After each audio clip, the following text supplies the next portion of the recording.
There was a time when a rabbi just had to have the Jewish books and the notes and say the shir, but now you've got to be a videographer, and you've got to have, is this working? Yes. Is it working? Yes. Okay. Right. Notes. First of all, I'd like to sincerely thank the sponsors, the people who've made this happen, and indeed your daddy should have, Neshama should have an aliyah from what we're going to say tonight. And because I'm recording this, I hope to put this on my Facebook page, which usually gets about 5,000 people looking at it. So I'd just like to say that I'm here in Harish, in Israel, and this is a one, you can't see them. You're not allowed to show you. It's going to go in Torah anytime as well, and apparently you're not allowed to be shown for legal reasons, because you'll probably sue them. But there's a wonderful kehillah here. There's a new kehillah here in Harish, and it's called Kehillas Derech Eretz, and they've been given by the Israeli government land to build a shul on. You see, they are here, and they just need a little bit of money. So for those of you who maybe have got friends and family who've moved to Harish, or have made aliyah, I mean, there's people moving here all the time, and we need more shuls. And I can tell you, it's a very good-looking group of people, by the way. They just need a bit of support. So it wouldn't take, you just get in touch with me and send money to the Rabbi Y.Y. Rubenstein, Bahamas holiday account. Seriously, get in touch. I'll give you, I'll say, if you get in touch with me on Facebook or anywhere else, I will give you the details. It would be a nice little thing to do, to donate, to help build this show and this kehillah. I think it would be a wonderful thing to do. So with the Harish of the Rav, let's talk about the title of tonight's shir, which I think is the secret ingredient or something along those lines of the Jewish soul. So I want to go back 10 years. I think it was 10 years ago. My wife and I traveled here to Eretz Yisrael. In case you don't know, we moved here. I am an Ole Chadash.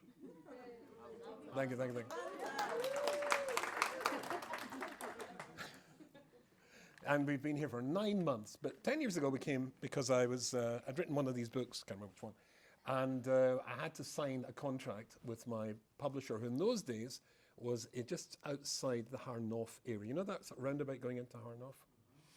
And so basically, we'd arrived. And as you all know, the whole world hates the state of Israel and Israelis. And it was on that trip that I discovered that I did too. Now, it's not because I've got anything philosophically against Israelis. No. It's not that I've got anything, religiously against the state of Israel. Absolutely not. It's the way you drive. You see, I travel all over the world to speak, and take, for example, the things called road signs. Road signs in every country I have ever visited generally tell people what they should do. Take, for example, the no U-turn sign. In every country that I know of, the no U-turn sign means do not make a U-turn. And people generally don't make U-turns. But in Israel, if they see a no U-turn sign, this is merely an indication that this is a particularly good place to make a U-turn. And if some obscure and anonymous person has told you that you can't, no. How good's your Ivrit? I mean, any other Olim Chadashim here? Have you mastered? That's one of the first things. That's and this. And more or less you can get through being an Ole Chadash. And if you stop at the traffic light, people are perplexed. And if when the traffic light goes green, if you are a millisecond late in putting your foot on the gas, they honk you into premature deafness. So my wife and I said, well, we're going to sign this contract at Tarnoff, and I was driving. I'd hired a little white car, because of course in Israel all cars are white, and so we needed to fill up. And just around that little roundabout, there's a tiny little gas station, and so we squeezed in, and there's 4 pumps, two actually either side. On the right-hand side, there were two people filling up. And the left-hand side, next to the little store, little shop, there was a car filling up. But just ahead of him, there was an empty space. And I could just about squeeze round and get in there. And as I did so, something went past me on the left. This little guy in a scooter. So he went in, stopped, put up his helmet, pulled up the seat, that's where the tank is, and off he went to fill in. And so my wife comes from California. We've got some Californians here, right? So she was appalled. People don't do that in California. So out comes the guy, and my wife, who speaks perfect Ivrit, when I don't, she said to him, Slicha Adoni. That was her first mistake, by the way. Slicha Adoni, Esha Loreita. Maybe you didn't see that we were here first. And he looked and he said, Ani kan akshav. So seeing that my wife's polite Californian approach didn't work, I mean, he looked at her. You know when you open a bottle of milk and you sniff it to see if it's fresh, only to discover that it's turned to cheese? You know that look at a person's face? Like that. So anyway, I decided that as the polite American approach didn't work, perhaps the traditional Scottish one would. Those of you who are not familiar with Scotland, and particularly Glasgow, where I come from, you don't need a vast vocabulary in order to get your point across, right? So I say, hey, you! And more grunts and sort of like faces. Didn't do any good. He looked at me as though I was the second bottle of milk that had gone off that day. And from the other side, the other side of the pump came a Yiddish bubbe, an old Yiddish grandma, and she goes, Zelonoim, Zelotov, Yehudim should get on very nice together, which incidentally I completely agree with. But he stole my space. And it made no difference because he looked at her as though she was the third bottle of milk that had gone off that day. Anyway, that was that. The next day, we went to the Kotel Maravi. And when we get to the Kotel Maravi, my wife, of course, went to the ladies' side, or as we ultra-Orthodox Jews say, the non-men's side. And I went to the men's side. And then we arranged to meet, 20 minutes later, back in the plaza. And when we did so, everything had suspended itself. All the davening, the normal davening goes on because there was a large group of Israeli soldiers who had come in order to have, I think it was a solemn swearing-in ceremony. I think they do the swearing-in ceremony there. And they were all sort of like standing about. And I must admit, my lack of being impressed with Israeli society had now taken yet another nosedive. You see, where I come from, I mean, my father fought in the First World War, in the Scots Guards, and my grandfather in the same regiment. I mean, Scots Guards. I mean, outside Buckingham Palace, where the late Queen, and you forgot to say, Oleha Shalom, Zekat Tzedeket Libracha. Right. You see these guys there, you see the guys with the big streimels, the big spodix. That you could comb your hair and arrange your makeup on the shine from their boots. You have to wear sunglasses to look at the buttons that gleam and sparkle at you. And they're absolutely immaculate. These Israeli soldiers, some were wearing sneakers. How can you be a soldier wearing sneakers? It just doesn't fit. Some had shirts that were coming out. Some had shirts that were completely out. And I thought, what? Anyway, so they got them into, they were supposed to form a square. It was more like a rhombus. And they're all standing there, so I was very, very bored. And there was two officers who were young ladies. To my eyes, when you get to a certain age, they're just over bat mitzvah. But I mean, the captain or something like that. And the idea was they were supposed to stand in the middle, and then some soldiers who were a bit more smart, they were going to walk up the middle of the square, and then walk along to the top of the square, and then down and salute the officers, and then the ceremony would begin. So they got themselves all ready. They had guns. The other guys didn't have guns, and they looked quite smart. And they started to walk. The other soldiers thought this was hilarious. And the Linnet going, ooh, is he Yuffie? You know, this is where car honking and U-turn ignoring starts. This is where the rot starts. Anyway, so basically they did whatever they had to do, and afterwards they sort of like were stand at ease. They shout at them, Scots guard, you know. So okay, we're at ease. We're always easy. We're cool. Anyway, so that was after that they all sort of milled about, and then suddenly the gates to the plaza, to the hotel, opened, and a big car, big black car, came on there. And I thought, wow, I mean, it must be something really cool. I mean, some like superstars, prime minister, president, pop star, was coming in. Anyway, so the car opens, the front door opens, out gets a guy, clearly a photographer, but 3 cameras dangling. And they open the back of his limousine, and out from there comes another guy. And he's wearing a suit and a tie. You always know there's something big going down in Israel when men are wearing ties. Right? And he's looking into the inside of the limousine, and out came a kala. It was a Yemeni girl, stunningly beautiful, petite. The Yemeni Jews tend to be very petite, beautiful girl in a beautiful white dress. And basically she was going to get her picture taken, davening at the kotel, as she would pray to Hashem for the success of her life with her new khatan. So she started to move to the kotel, and all the soldiers wanted a picture with the kala. And it was very, very interesting, because just a few moments before they couldn't be bothered to get themselves into straight lines for this ceremony.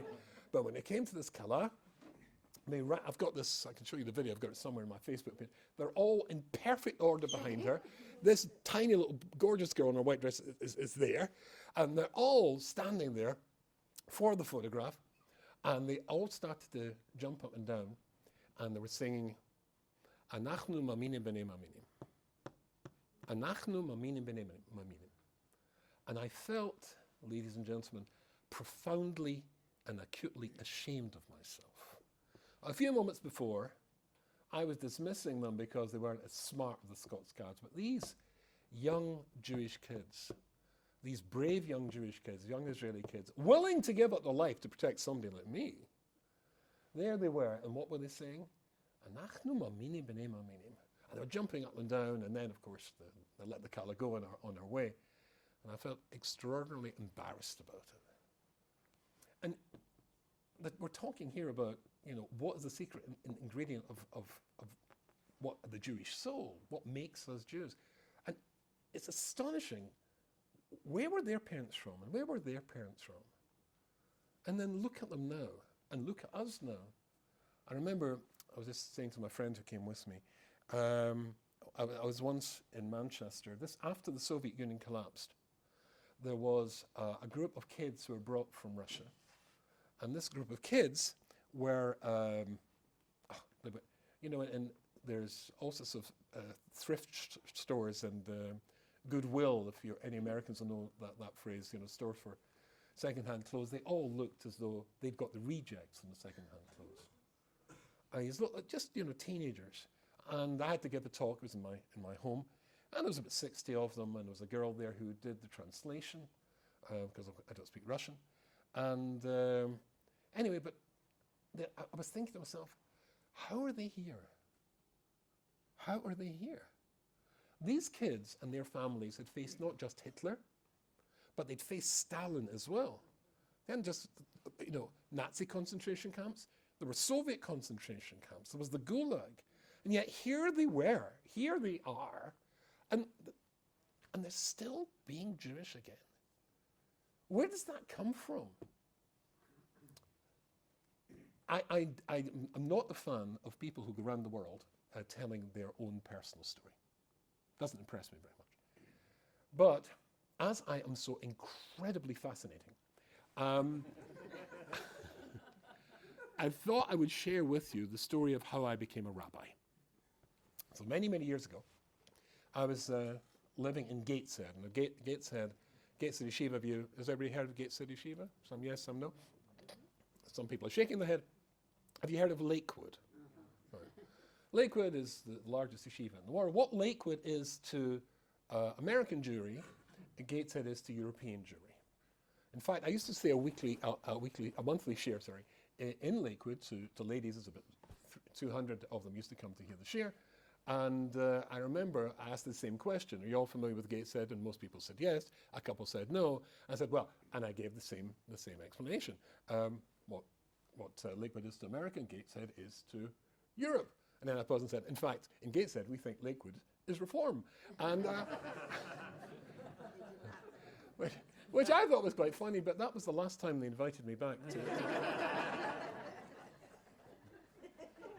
Anyway, I was learning in Gateshead Yeshiva, and after a year, somebody made a suggestion for her to meet a young lady on the Shidduch, and which I did, and we got engaged, and we moved back to Gateshead. My late wife, she was working as a civil servant, and it was her income that was keeping me learning in yeshiva. And I had this ambition for some peculiar reason, and I'm sure you will agree, that I wanted to become a rabbi. And anyway, so of course, one of the great ambitions of marriage is when you're hoping that 2 becomes 3, if you follow. And so we were kind of hoping that, there would be a third member of our clan joining us soon. But after a year, nothing had happened. Which is, incidentally, just in case you don't know about this sort of stuff, that's nothing to worry about. In fact, my oldest daughter-in-law is a deputy head of the infertility clinic at Shari Tzedek. She makes babies all day long. Isn't that a nice thing to do? What do you do for a living? I make babies all day long. Anyway, so basically, it's a year without conceiving a child is nothing to worry about. But by the second year, still no children, then we were really starting to worry. And again, you should know, 2 years without conception is, again, no big deal. However, this was Gateshead, where everybody is having 6 children, each per week. And consequently, we're really worried. Anyway, one day my wife came home and said that we were going to have a baby, which was a tremendous simcha. In fact, I don't think there's any simcha like discovering you're going to be a parent for the first time. On the other hand, that the simcha, the happiness, was a little bit, it shared just a tiny moment of unhappiness, because if we're going to have a baby, my wife would have to give up work. If my wife gave up work, we would have no income. I would never end up being a rabbi. I would never got to get here to Harish. And who said good? So basically, there was a little bit of sadness, but it was a great simcha. Nevertheless, the next night, literally the next night, in Shul, there's a fellow called Rabbi Dr. Leonard Bondi. Now lives in just very near here, actually.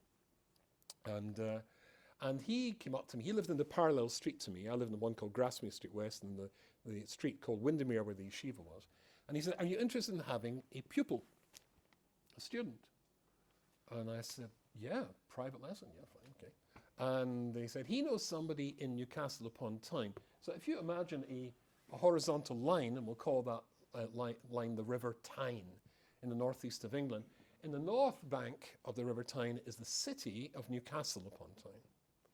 And the south bank is the town of Gateshead upon Tyne. Notice the distinction.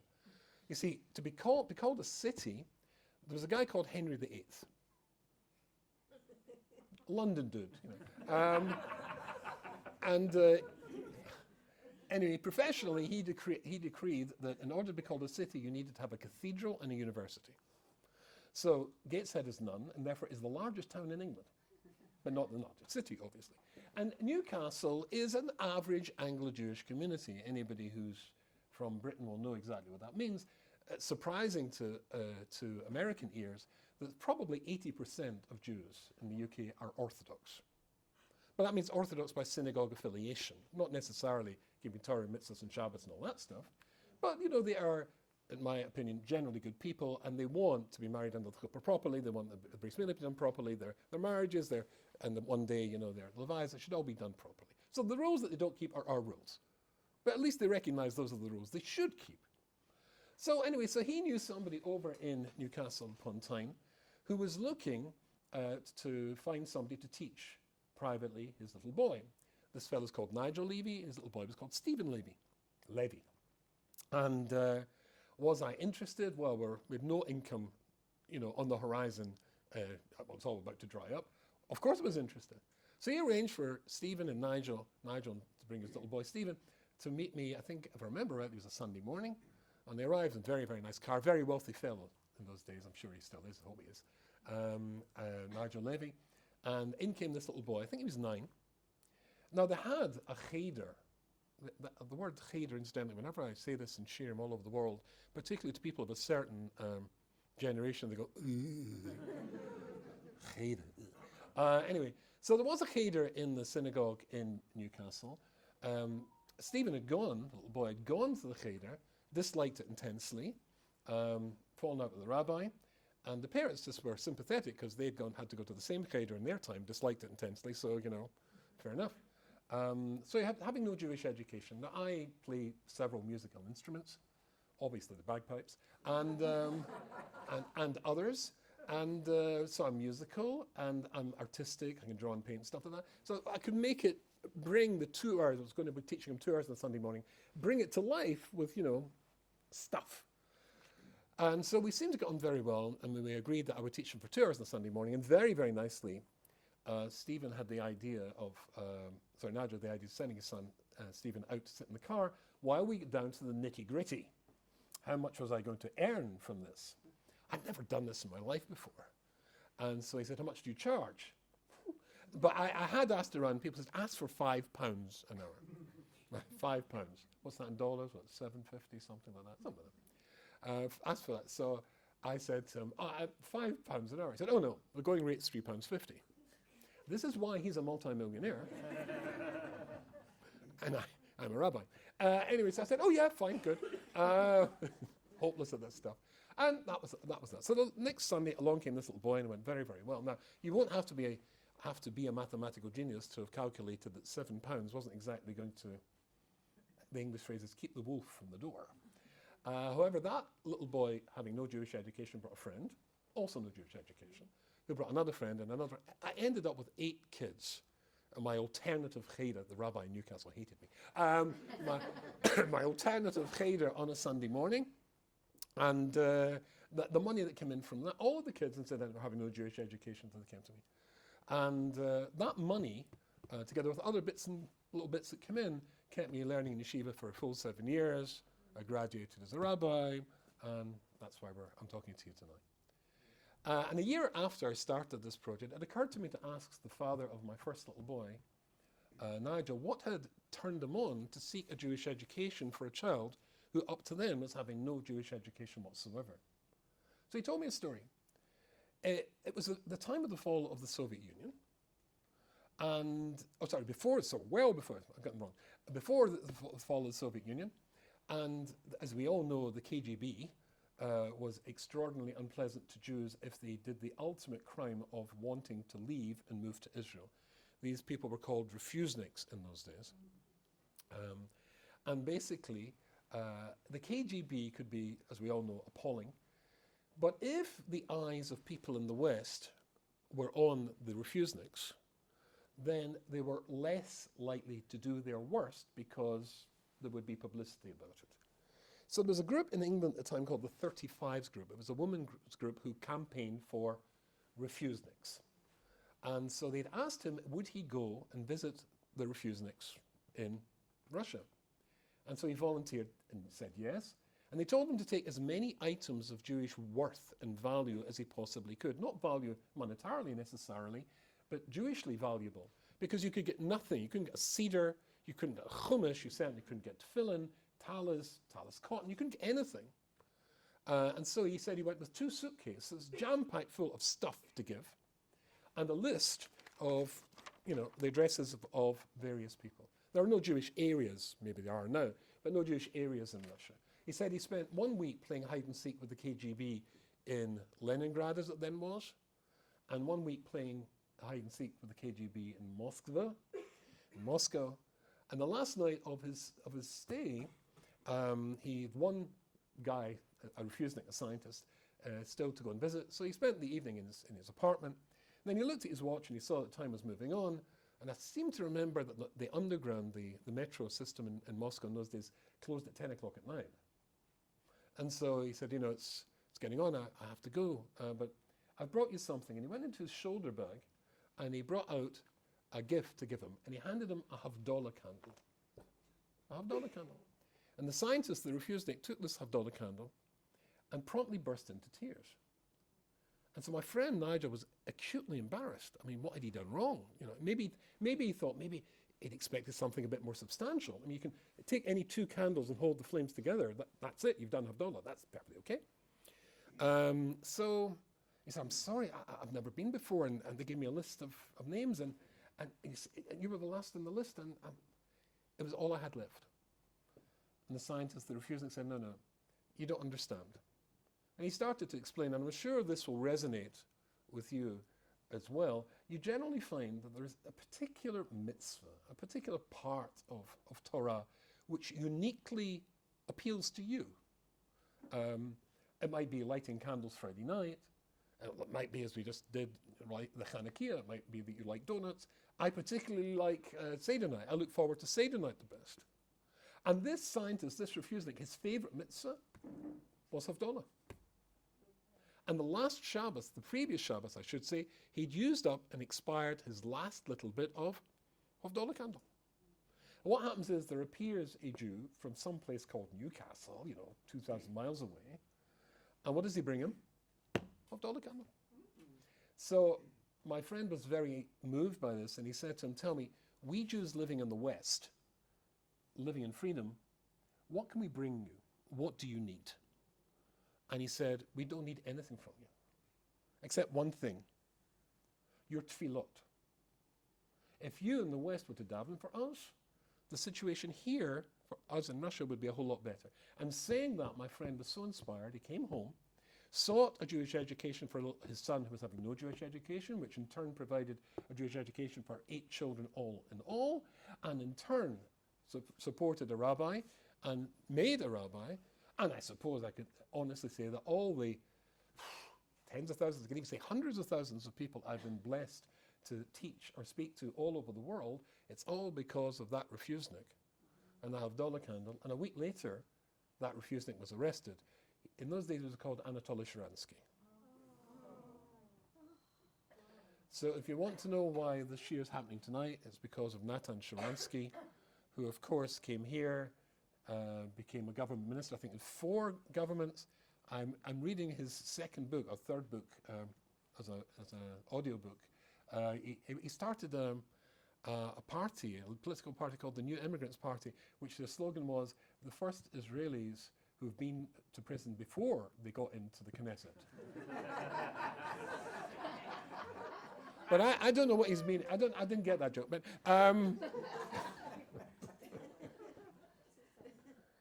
and that was Natan Sharansky. Again, where did his parents were communists? He writes in his first book, Fear No Evil, his parents were proud, at least originally, at the outset, to be communists. Do you know there were books, Jewish books, written in Hebrew by serious, like Haredi rabbi guys, who wrote the books with introductions which say things like, this revolution is a golden age dawning for the Jews of Russia. Because the profound anti-Semitism of the Tsarist era is now going to be swept away, and the communists are offering us, equality under the law. Well, not quite so much. How do Jews keep doing this stuff? Go through what they go through and somehow still be here? So I want to tell you a Gemara. This Gemara is in the Gemara in Beitza, and it's in page Kof Hey. And the Gemara talks about 3 things that are azin, or azim, as, the Hebrew word as. How would you translate as? Hard, mighty, and it says, what are the 3 things that are as? Amongst the nations of the world, Yisrael. I like that. It appeals to the Glaswegian in me. Right? Good, excellent, as. Amongst the animals, the dog. Amongst the birds, the cockerel. Right? And then another opinion says, a 4th opinion, and that is, amongst trees, the slav. Do you know what the slav is? It's called slav is it's called caper in English, the caper bush. Now, the astonishing thing is there on the Gemara, when it says that, it then says the following thing. Rashi says that Slav is the most mighty of the trees. I do not know, says Rashi, why on earth you would define, if you want to know what the caper bush is like, next time you're at the Kotel Maravi, if you can avoid the soldiers and avoid the beautiful Taimani girls in white dresses, then those bushes that are growing out the Kotel Maravi, that's the Slav. That's the caper bush, right? And Rashi says, I don't understand why it's called the most powerful amongst the plants, the trees. It makes no sense whatsoever. But none of them really make a lot of sense. I quite like the first one. We'll leave that out. I quite like the idea of us being the mightiest amongst them all, the nations. But how about if I was to say to you, what is the mightiest animal? What would you choose? The lion. Clearly the lion. Should I take a moment to no, I'm not going to tell you. I was going to tell you a story about my wife, but I'm just remembering I'm recording this, so I shan't. But the lion, right? I mean, and I actually am a Leo, and often, I mean, if I can just mention Scotland for a moment. I mentioned to you that I come from Scotland. But you'll know the royal banner of Scotland has a lion rampant on it, the royal flag of England. 3 lions. I mean, if you want to assert yourself, lion. Right? So that dog. My wife has a golden doodle. Do you know what a golden doodle is? It's a mixture of poodle and golden retriever. If you've got a little one about that size, doesn't frighten me. Except I have to do all the walking. That bit. But anyway, fine. And how about a bird? What would you choose as the mightiest of the birds? I'll choose the eagle. Who wouldn't choose the eagle? A cockerel. Right. That. And Rashi says, I don't know why it is about the birds. So that's what the Gemara says. And I was puzzled by this, and then I found a Medrash Rabbah. I'd like to read the Medrash Rabbah to you. Almost the exact same words. You'll find this in Medrash Rabbah. It's about the Jewish people making the golden calf. And God says to him, to Moshe, get down. Re'isias amazeh. Look at these people. What are they like? Am kashe orif. Stubborn people who are still not changing. They've gone and made an idol. Right? Fine. So the Gemara says, and the Medrash says, listen to this. Gimel chatzufim him. Now I asked you how to translate the word as, and we translate it as mighty, strong. But we daven every day in Chakras to be saved from people who aziponim and azizponim. Aziponim means chutzpahdik. And here, this is what the Medrash says. Same version, but instead of saying as, it says chutzpahdik. Gimel chatzufim him. There are 3 types of people who are, or things that are chutzpahdik. Chatzuf b'chaya kelev. The chutzpahdik amongst the animals, the dog, just as we said. Ba'of, tarnagol, the cockerel. Ba'umas, Yisrael, amongst the nations of the world, the most chutzpahdik, us. Omer Rabbi Yitzchak bar Radifa. Rabbi Yitzchak bar Radifa says, B'Shem Rabami, Ata Sova Shehula Ganai. You think that describing the Jewish people as being chutzpahdik is an insult?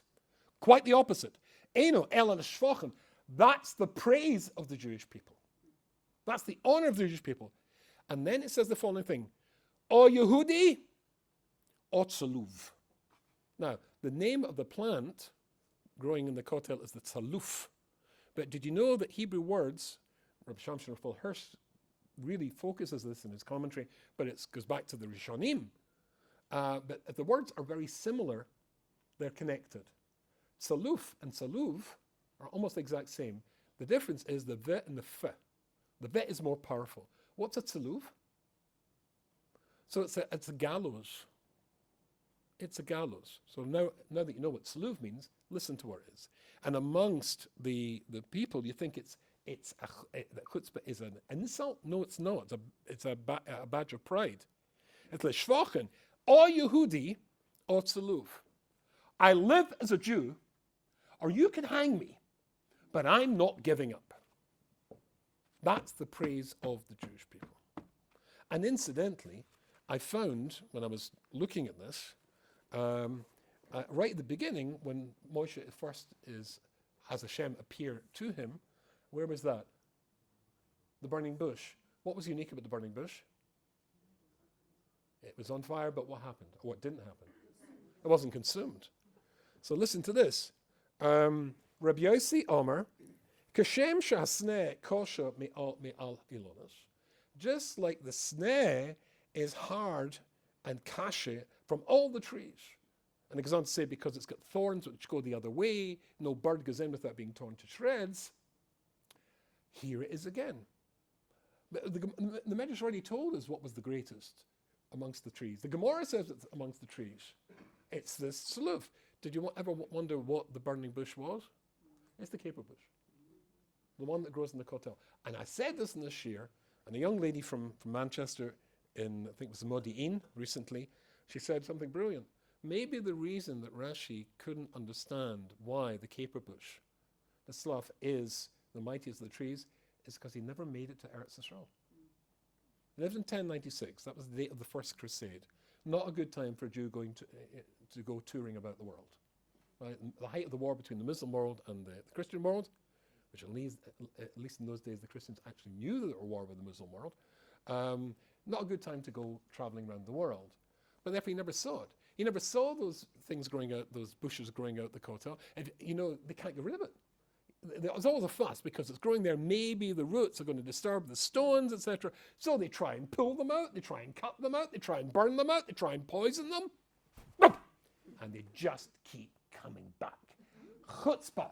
Why the tarnagol is the most chutzpahdik animal? You were late, because my share went on too long.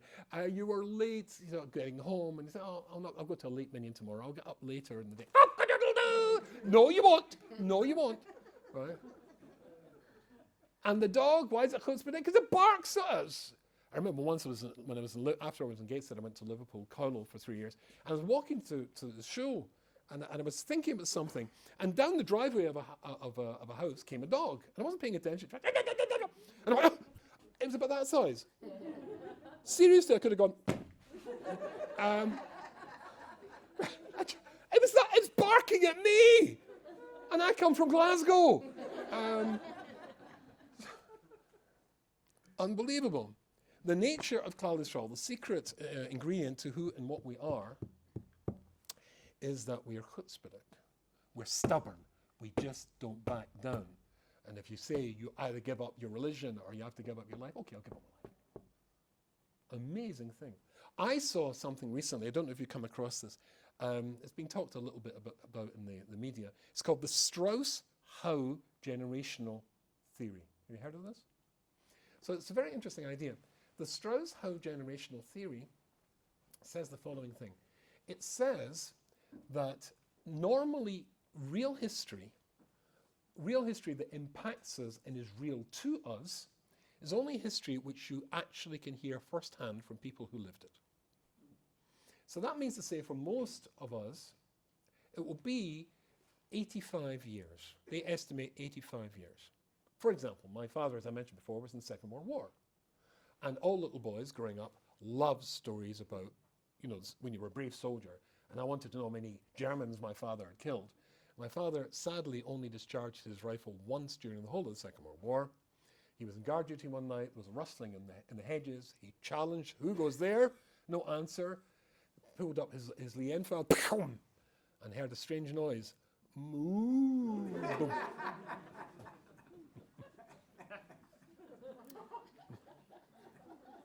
Not so impressive. I was hoping to go to school the next day, and say, my dad killed a cow. But it had Nazi sympathies. My grandfather, he was in the Scots Guards in the First World War. I was very lucky, or he was very lucky, I was very lucky, that he was gassed by the Germans in the First World War, the first Battle of Ypres, or Ypres, if you prefer the Flemish pronunciation. He was gassed badly enough to be invalided out of the army, but not badly enough to die. Hence, I'm here today. So I heard from them those stories. But my great-grandfather, it's no reality after that. But the problem is, if history is only real to us 2 generations. Now, I, 6 months ago, became a great-grandfather for the first time, which is, thank you. But, great-grandfatherhood or great-motherhood is a reasonably recent phenomenon, because longevity of that kind didn't exist up until very recently. So the most you would ever, I remember as I was growing up, lots of people didn't have a grandparent. But in our world, it's very common. Our kids marry younger, etc. You'll see grandparents and even great-grandparents. So maybe we could extend that a little bit further, but 85 years. But the point of the whole story is that if you are only touching history for 85 years, and then after that it's just doesn't talk to you, you're extraordinarily likely to make the same mistakes from before, and they keep repeating themselves over and over and over again. Because not every Jew is a chutzpahniak. Some Jews are extraordinarily impressed by whatever the zeitgeist, whatever the time throws up. We just, after all, just finished Hanukkah. How many tens of thousands of Jews wanted to be Greek? We all know that the whole Hanukkah story was a civil war between Jews, the Jews who had given themselves over completely to embrace Greek culture, and the ones who were the Slav, the ones who were not budging. And this happened over and over and over again in history. But this is interesting, because if this theory is right, it's only really 2 generations you can speak to. Does that ring a bell with anybody in the Torah? In the Torah, it famously says, in fact, Zechor Yemos Olam, remember the days of the world, Bina b'kol dor b'dor, consider each and every generation, She'ol avicha v'yagedcha, ask your father and he'll talk to you about it. Zakencha, and your grandfather v'yomrloch, and they'll talk to you about it. The Torah anticipates, understands that you'll only really be able to talk to 2 generations. But we overcome that. We overcome that because, as we did at Hanukkah, we light a menorah to remind ourselves of the miracle. Or, as I said, my favorite is Seder night, we reenact, we play act, if you like, and relive the experience of the Gert from Mitzrayim. We know the limitations of the 2-generation flaw. That's something that has to be overcome. We have to pass chutzpah on. And we have to point out that who we are, what the secret ingredient of the Jewish soul is, that we just don't budge. And when we don't do that, then, of course, we lose countless tens of thousands and sometimes millions. How many joined the Bund, the rabidly anti-religious, rabidly pro-communist section, socialist communist party? 3 million in Eastern Europe. And there was the Yevsektia, the Jewish section of the Communist Party. It was them who rounded up the rabbis and the rebbes from yeshivas and chadorim and sent them to the Gulag. And Stalin expressed his thanks by lining them up against the wall and machine gunning them. But this is something that repeats itself. Or think about the first Gaulis, which was Egypt. What does Paro say at the beginning of the story? Hova nischak mala. Let's be clever with the Jews. And what was the cleverness? Well, how bad was Gaulis Mitzrayim? How bitter was it? What would you say? How bitter was the Egyptian Gaulis? Not at all bitter. Not for the beginning of it. No. For the first 200, it was there for 210 years. And the first 130 years, it was great. And that was the cleverness. You see, if you really hate Jews, and I mean you really hate Jews, and you want to get rid of them, be nice to them. And it's the communities and the countries that have been most welcoming to the Jews that see the greatest assimilation rate and the voluntary giving up of being Jewish. It was only the last 80 years that were bloody. You want to be nice to Jews? If you want to get rid of them, it's a very good way to go about it. But then you see, that's exactly what happened to the Hanukkah story later on. If only they looked back at their history. If it wasn't a boundary of only 2 generations, which has to be overcome, then you would say, oh, we've been here before. Because the Greeks started off being nice to us as well. Alexander the Great learned Torah and the Beit HaMikdash with Shimon HaTzadik. And then it all changes. But this is a repeating thing all the way through history. It's interesting, Sharansky, in his book Fear No Evil, he said, in the introduction, he says something which to my mind is extraordinarily interesting. And if I can just get this for you, if I can find it. Where is it? Yes, got it. He talks about it's gone altogether. Okay, I can't find it. he talks about his own parents and their experience. And I've said they were card-carrying members of the Communist Party, wore the horrible sort of Stalin coat, etc. He said, but we saw what happened to their dreams when they were young, and how you could not succeed by embracing universal roles, communist doctrine, instead of individual goals. But the interesting thing in that is, when they were young, who are most likely to be corrupted by something new coming along that will take away the Jewish stubbornness? Young people. Young people. Young people like one word more than anything else. New. Something new. Did you get the latest iPhone? There's a new iPhone! Oh my goodness! Right, $2,000. I don't care! You know, $2,000. Are you mental? Young people love new, are seduced by new. Old people, in contrast, hate new. Old people don't like change. Old people like the world to be the way it always was. That's why it was, in the story of Hanukkah, it was the old guys, the old Kohanim, because they weren't budging, but often we don't pass it on to the previous generation. I've got to tell you a story. This is about Sharansky again. Sharansky, this is a true story, it's in his book. It was Hanukkah, and at Hanukkah, Sharansky he was in a political prison called Perm 35, which is in the Gulag. He spent, incidentally, in solitary confinement most of the time. In his 9 years in prison, he was on hunger strike for 400 days. 400 days. And he said, whatever the KGB told him to do, he wouldn't do it. Go to the right, he'd go to the left. Stand up, sit down. He just wouldn't play their games. Anyway, so basically, he was working in the wood shop, that's what he was doing, and he managed to get a bit of wood, which is going to make into a Hanukkah, and he drilled holes, that was going to be for the lights. He'd managed to get hold of some wax from somewhere, some string which was going to be the wick, and some matches. And the first night of Hanukkah, just remember last week, first night of Hanukkah, there he is, ready to light it. The door bursts open, and in come two guards. Somebody had informed on him, Prisoner Sharansky, you have something here of religious significance. And he said, yes. Where is it? So, but it's my Hanukkah. Does he go to grab it? You can't touch that, he says to them. You can't touch that, it's my Hanukkah. So they grab it. They're going out there. You tell the governor of the prison for me, until I get my Hanukkah back, I'm in hunger strike. You're in hunger strike? B'tei avon. Bon appetit. As if they could care less. Anyway, so first night of Hanukkah, therefore, was a fast. Second day, fast. Third, and so forth, it came to the sixth day of Hanukkah. The sixth day of Hanukkah, the governor of the prison gets a phone call from Moscow to say that there's a group of international lawyers who's going to be doing a spot check on his prison the next day. Apparently the USSR had been a signatory, some document that says with 24 hours notice, some group of international lawyers would come to check everything, human rights abuses weren't happening.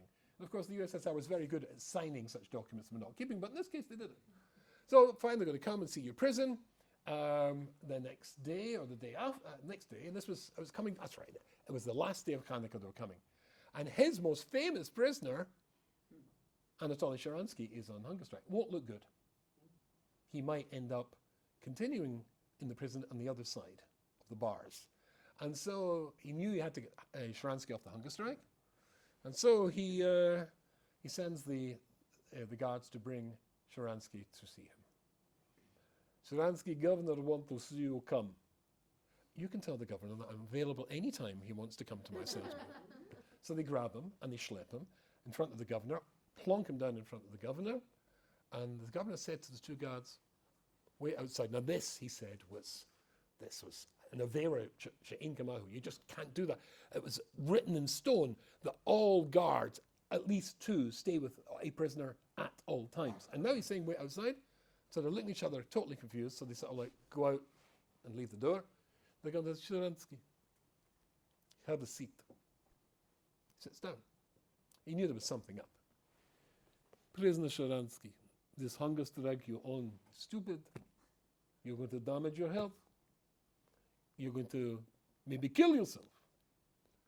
What can I do to make you stop hunger strike? Sharansky really knew there was something up. It's very simple. I want my Chanukia back. You want what? My little wooden candelabra. I want it back. I give you back Chanuki, then you stop hunger strike. Da? Da. Okay. It's of course climbing down a little bit, but okay. It's his job, or at least on the line. He goes to the cupboard, brings out the Chanukia, puts it down, says, good. Now you stop hunger strike. Yes? Yet. But I give you back Chanuki. I want my candles and I want my matches. Now this is a bit more problematic. Giving a prisoner matches, the prisoner is after all wood, but in for a kopic, in for a ruble, as they say, says, okay, I give you that back, you stop hunger strike. Da? Da. He goes, brings back, now you stop hunger strike. Yeah? Yet. It's the last day of my festival. I have to light it now. I have to light it here in your office. Now this was very distasteful to him because you'll be surprised to know that he was anti-Semitic. And so he was really struggling with this one. He said, okay, and then you stop hunger strike. No. Okay, so he said, no, not quite. You see, if you're going to be here when I light my candle, I have to make a blessing before I light the candle, and you've got to answer Amen.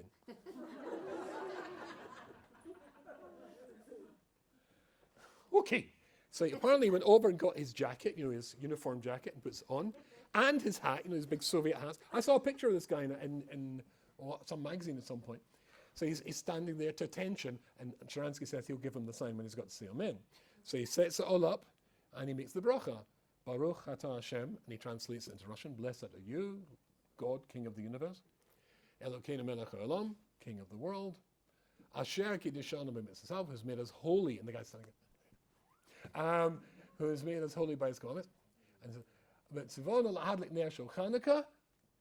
And Sharansky translates, and who will destroy our enemies. And the guy said, Amen. Chutzpah. That's what keeps us going. One last story. I remember many years ago in Manchester, the Hillel House in Manchester. I was the rabbi for the 14 universities of the northwest of England for 25 years, looking after 3,000 students every year.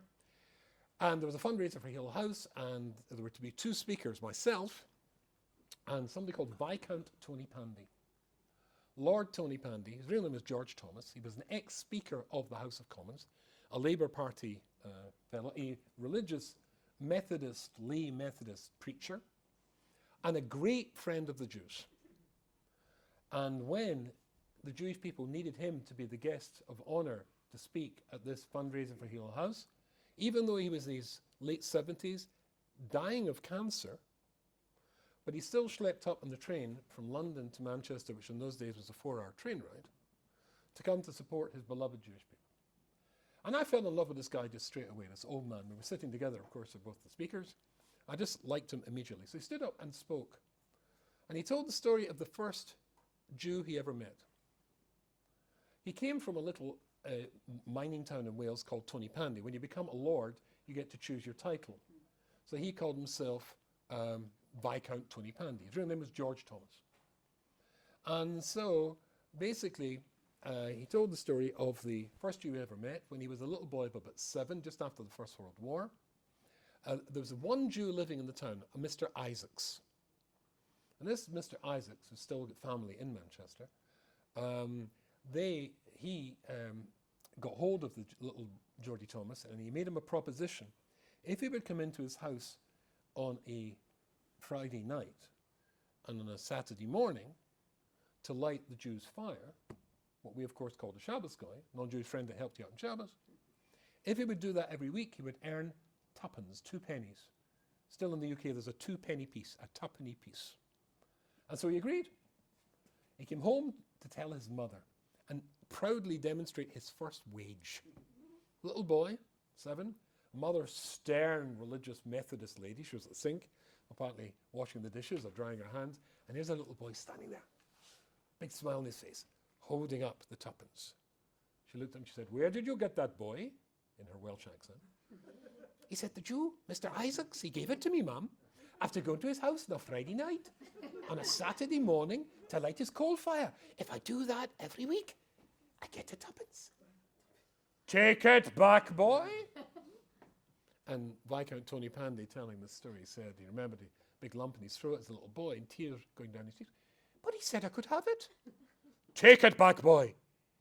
"But it's mine." "Take it back." "But why?" "You don't take money from a man to help him serve his God." And so little Geordie Thomas went back to the Jew called Isaacs to return the tuppence. The Jew called Isaacs would hear nothing of this and marched the little boy back to the mother. There started a fight between the religious Christian and the religious Jew over the fate of this tuppence. And a compromise was reached.